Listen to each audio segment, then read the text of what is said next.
Yan. Okay na ba? G na ba yan?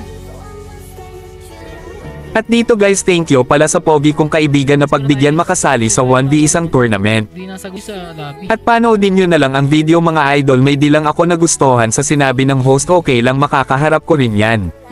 At ibibilang ko din yan sa mga natanso.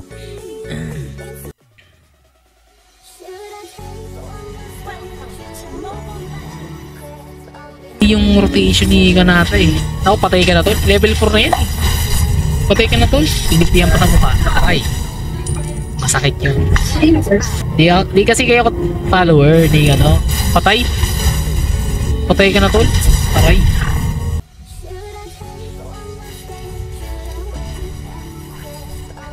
Aroy. Aroy. Patay. Oh, patay.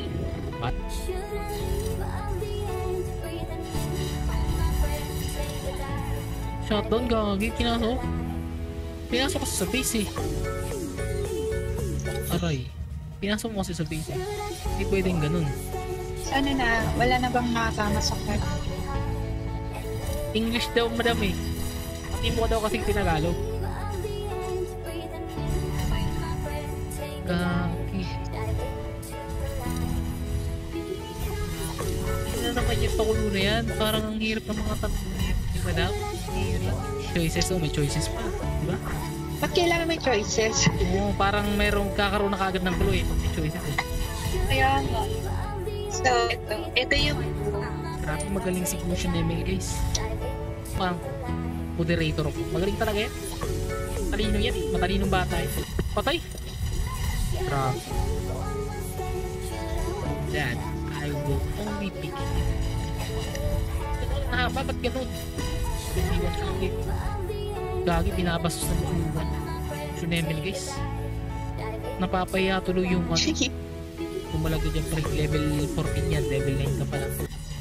Ay, yung Marcho Gaming. Aray, paray. Now? Hindi talaga ako pinapalo. Seeking our friend here. Lagi kang shadow ball. Gagi. Ay, di Daniel. Ito inyo. Pwede nang tapusin niya to eh. Ewan kong ba. Tapos na. Tapos na. Ewan ko, naglalaro lang ata. Kasi sabi nga ni Ay, patapusin ng tukmol na to. Ba't ganun? Ba't ganun yung ugali nito?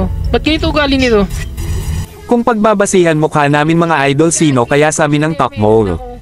Sorry mga idol, pero nasaktan ako sa sinabi niya dahil host siya, dapat di ganun pagkakast niya. Nahiya ako sa mga WNC na nanunood dahil sinabi niya yun. Respeto din sana sa isa't isa sa mga player. Sheesh.